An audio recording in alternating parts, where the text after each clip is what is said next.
प्राचीन भारत के इतिहास को। प्राचीन भारत के इतिहास के अंतर्गत हमने जाना था कि हमें इसके बारे में जानकारी कहाँ कहाँ से मिलती थी। तो हमने 4 साधन बताए थे कि 4 साधनों से हमें इसके बारे में जानकारी मिलती थी। अब उन साधनों के अंतर्गत क्या था, धर्म ग्रंथ के, तो धर्म ग्रंथ से हमें क्या जानकारी मिलती है, धर्म के ग्रंथ के अंदर क्या थे, वेद था। अब वेद के अंदर क्या था, अब हम पढ़ने जा रहे हैं, क्या पढ़ेंगे, वेद के अंदर क्या पढ़ेंगे, नंबर 1 ऋग्वेद। क्या पढ़ेंगे, ऋग्वेद। अब हम ऋग्वेद के बारे में जानकारी प्राप्त करेंगे, ठीक है। तो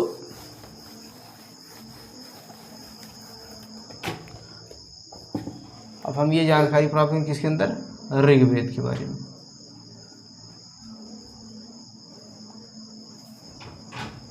ऋग्वेद,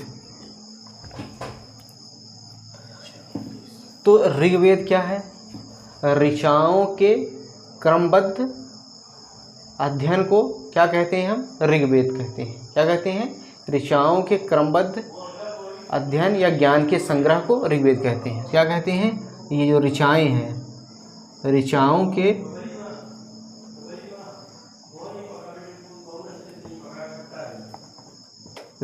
के क्रमबद्ध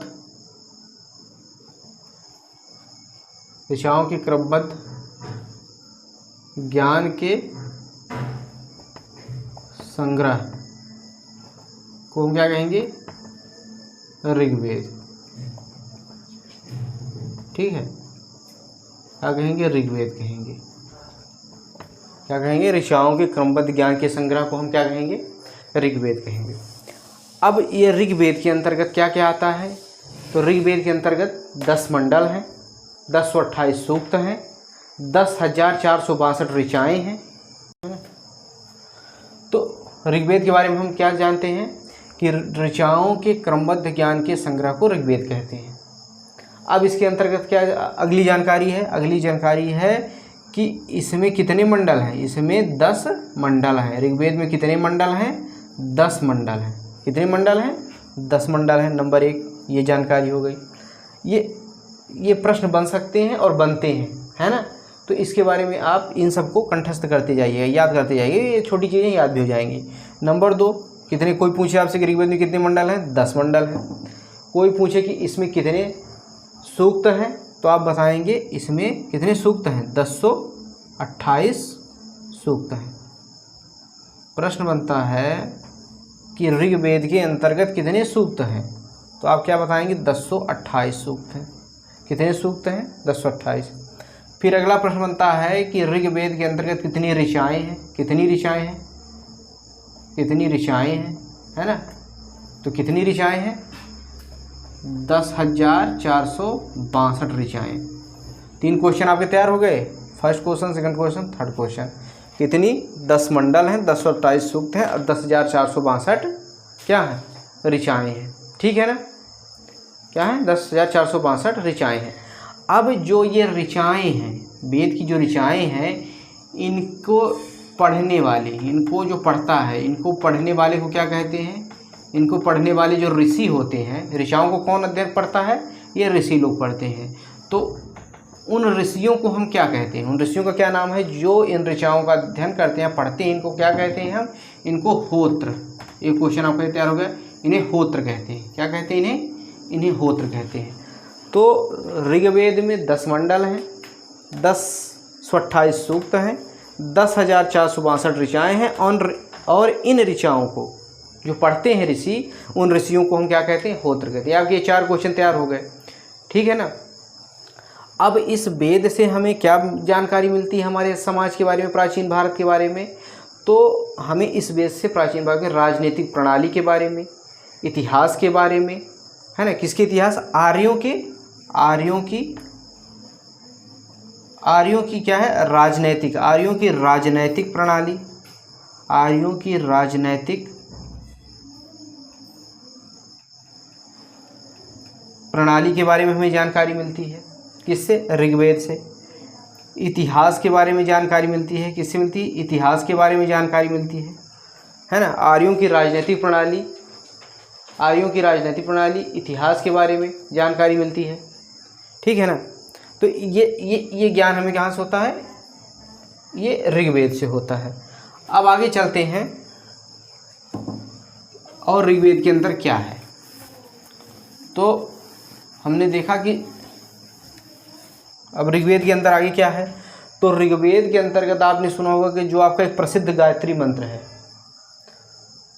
तो उसकी रचना किसने की हम जानेंगे, किस मंडल में है ना, और इस मंडल की रचना किसने की, है ना, ये किसको समर्पित है, ये जो हमारा गायत्री मंत्र है ये किस देवता को समर्पित है, तो हम जानेंगे। तो जो तीसरा मंडल है, तीसरे मंडल की रचना किसने की थी, तीसरे मंडल की रचना किसके द्वारा की गई, किस ऋषि के द्वारा, तीसरे मंडल की रचना जो है, रचना किस ऋषि के द्वारा की गई, तो ये विश्वामित्र जी हैं हमारे, विश्वामित्र, इसके द्वारा की गई, विश्वामित्र के द्वारा, किसके द्वारा की गई, विश्वामित्र के द्वारा तीसरे मंडल की रचना की गई। इसी मंडल में हमारा कौन सा है, प्रसिद्ध गायत्री मंत्र है, प्रसिद्ध गायत्री मंत्र इसी मंडल में है। तीसरे मंडल की रचना किसके द्वारा की गई, विश्वामित्र ऋषि हैं, इनके द्वारा की गई। इसी में क्या है, गायत्री मंत्र है। यह गायत्री मंत्र किसको समर्पित है, किसको समर्पित है, सूर्य, किसको समर्पित है, सूर्य देवता, है ना, किसको समर्पित है, सूर्य देवता सवित्र को समर्पित है। किसको समर्पित है, सूर्य देवता सावित्र को समर्पित है ना, सूर्य देवता सावित्र को समर्पित है। किसे समर्पित है ये आप याद कर लीजिए, ये प्रश्न आ सकता है कि गायत्री मंत्र किसको समर्पित है, तो सूर्य देवता सावित्र को। गायत्री मंत्र जिस मंडल में है उस मंडल, वह कौन सा मंडल है, गायत्री मंत्र समर्पित है किसको, सूर्य देवता को, है ना। और गायत्री मंत्र किस मंडल में है, तो गायत्री मंत्र हमारा किस मंडल में है, तीसरे मंडल में है। तीसरे मंडल की रचना किसने की, विश्वामित्र जी ने की, है ना। तो यहाँ से हमें कितने क्वेश्चन मिल गए, 1 2 3, है ना। तो 3-4 क्वेश्चन यहाँ से हमारे तैयार हो गए। अब गायत्री मंत्र तो सबको आता होगा, है ना, हमारा गायत्री मंत्र सबको आता होगा, और नहीं आता होगा तो जब हम इसके बारे में पढ़ रहे हैं तो इसको आपको याद करना चाहिए। छोटा सा है, ओम भूर्भुवः स्वः तत्सवितुर्वरेण्यं भर्गो देवस्य धीमहि धियो यो नः प्रचोदयात्, बस। तो इतना तो सबको आना चाहिए, क्योंकि हम इसके बारे में जानकारी ले रहे हैं। अब आगे पढ़ेंगे हम कि ऋग्वेद, अब मंडल में तीसरे मंडल में क्या था, अब 9वें मंडल में क्या है। 9वां मंडल जो है उसमें किसका उल्लेख है ना, आगे जानेंगे। ये सब क्वेश्चन बनते हैं, इसलिए जो है ये आपको प्रमुख चीज़ें पढ़ाई जा रही हैं, ठीक है। तो 9वें मंडल में किसका उल्लेख है, 9वें मंडल में किसका उल्लेख है, किस देवता का उल्लेख है। कभी कभी ये प्रश्न आ जाता है कि 9वें मंडल में किस देवता का उल्लेख है, किस देवता का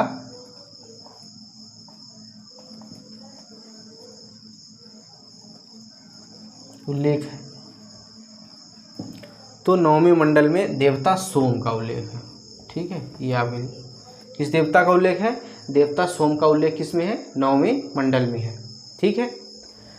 और 8वें मंडल में, 8वें मंडल की जो ऋचाएँ हैं, 8वें मंडल की ऋचाएँ वो किससे लिखी गई हैं, ऋचाएँ, 8वें मंडल की ऋचाएँ किससे लिखी गई हैं, हाथ से, हस्तलिखित है वो, किससे लिखी गई हैं, हाथ से लिखी गई हैं, हस्तलिखित ऋचाएँ हैं। उन्हें कहा क्या जाता है, तो उन ऋचाओं को खिल कहा जाता है, खिल। एक क्वेश्चन आपका ये हो गया। तो कोई पूछ ले कि 9वें मंडल में किस देवता का उल्लेख है, सोम का है। 8वें मंडल की ऋचाएँ जो कि हस्तलिखित है, यानी हाथ के द्वारा लिखी गई हैं, उन्हें क्या कहा जाता है, तो उन्हें खिल कहा जाता है, ठीक है। अब आगे इसमें बढ़ेंगे। चातुर्वर्ण समाज की जो संकल्पना है हमारी, वो कहाँ से आई है ना। चातुर्वर्ण समाज जो है हमारा, चातुर्वर्ण, ब्राह्मण, क्षत्रिय, शूद्र, वैश्य, शूद्र, जो ये हमारा समाज है, तो इसकी जो कल्पना का आदि है, शुरुआत कहाँ से हुई है, वो ऋग्वेद के 10वें मंडल से हुई है। किससे हुई है, ऋग्वेद के 10वें मंडल से। तो उसमें ऋग्वेद का जो 10वां मंडल है उसमें एक वर्णित पुरुष सूक्त है, जिसके अनुसार 4 वर्ण, ब्राह्मण, क्षत्रिय, वैश्य, शूद्र, ये कहाँ से उत्पन्न हुए, तो ब्राह्मण ब्रह्मा के मुख से क्रमशः, है ना, मुख से, क्षत्रिय ब्रह्मा के भुजा से, वैश्य जंघा से, और शूद्र पैर से, है ना। ठीक है। तो ये आपको, तो चातुस्य वर्ण समाज, जैसे आपने सुना होगा कि चातुस्य वर्ण समाज, चातुस्य वर्ण जो हमारे यहाँ 4 वर्ण दिए गए हैं, चातुस्य वर्ण समाज की जो संकल्पना है ये कहाँ से आई है? तो ये हमारे ऋग्वेद में वर्णित है। किस मंडल में वर्णित है? 10वें मंडल में। 10वें मंडल में यह वर्णित है। किस मंडल में? सब ये क्वेश्चन बन रहे हैं। 10वें मंडल में। किसमें? 10वें मंडल में क्या है? पुरुष सूक्त। तो ये क्वेश्चन हो गया कि चतुष्वर्ण समाज की संकल्पना कहाँ से आई? तो आप बताएंगे ऋग्वेद से आई। अब ऋग्वेद में कहाँ है? तो ऋग्वेद में 10वें मंडल में पुरुष सूक्त में है। पुरुष सूक्त में क्या कहा गया है? तो पुरुष सूक्त में कहा गया है कि जो ये चतुर्वर्ण समाज हमारा है, ब्राह्मण, क्षत्रिय, वैश्य एवं शूद्र तो ये कहाँ से उत्पन्न हुए हैं? तो ये जो ब्रह्मा हैं, इनके ब्रह्मा के कहाँ से, आदि पुरुष ब्रह्मा के कहाँ से उत्पन्न हुए हैं? तो ये कहाँ से हुए हैं? ये मुख से हुए हैं। इससे क्रमशः मुख से। क्षत्रिय कहाँ से हुए हैं? ये भुजाओं से हुए हैं। किससे हुए हैं? भुजाओं से, ऐसा उसमें कहा गया है। वैश्य कहाँ से हुआ है? तो वैश्य कहाँ से हुआ? जंघा से, आदि पुरुष की जंघा से, है ना। और ये शूद्र जो है किससे? ये पैर से, है ना, यानी चरण से। तो ब्रह्मा के मुख से ब्राह्मण, क्षत्रिय भुजा, वैश्य जंघा और शूद्र पैर से। तो ये आपको जानकारी हो गई कि चातुर्वर्ण समाज का ये क्रमशः जो है ये यहाँ पर, ठीक है। तो आपने ये जान लिया। अब कई जगह ऋग्वेद में जो है, कई जगह परिच्छेदों में, कई परिच्छेदों में अघन्य शब्द का उपयोग किया गया है। अघन्य किस शब्द का उपयोग किया गया है? अघन्य शब्द का उपयोग किया गया है। तो ये अघन्य शब्द किसके लिए आया है? अघन्य शब्द आया है गाय के लिए। किसके लिए आया है? गाय के लिए, है ना। कई परिच्छेदों में ऋग्वेद में अघन्य शब्द आया है, वो किसके लिए आया है? गाय के लिए आया है। ये जानकारी आपको मिल गई।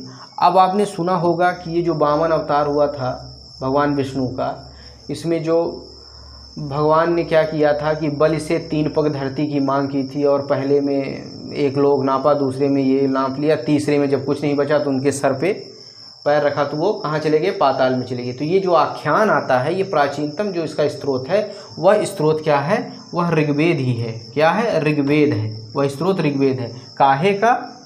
जो वामना अवतार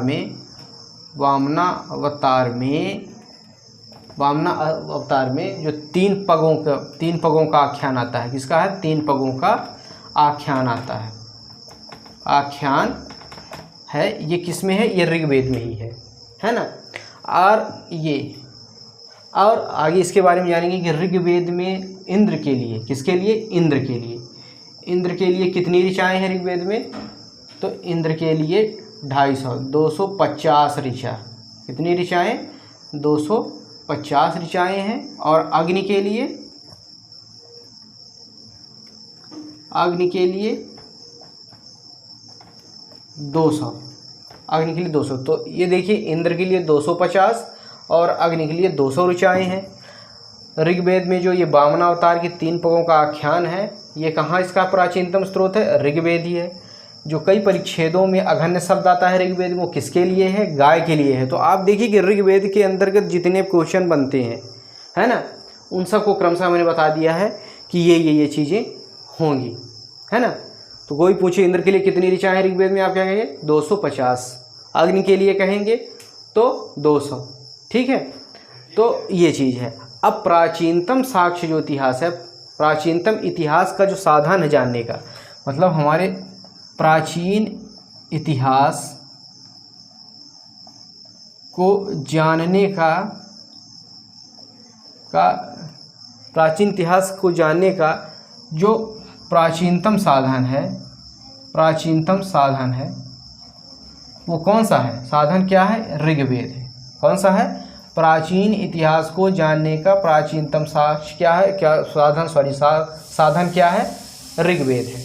और ऋग्वेद के बाद इसे जानने का दूसरा साधन कौन सा है, तो दूसरे नंबर पर आता है आपका शतपथ ब्राह्मण। क्या आएगा, शतपथ ब्राह्मण।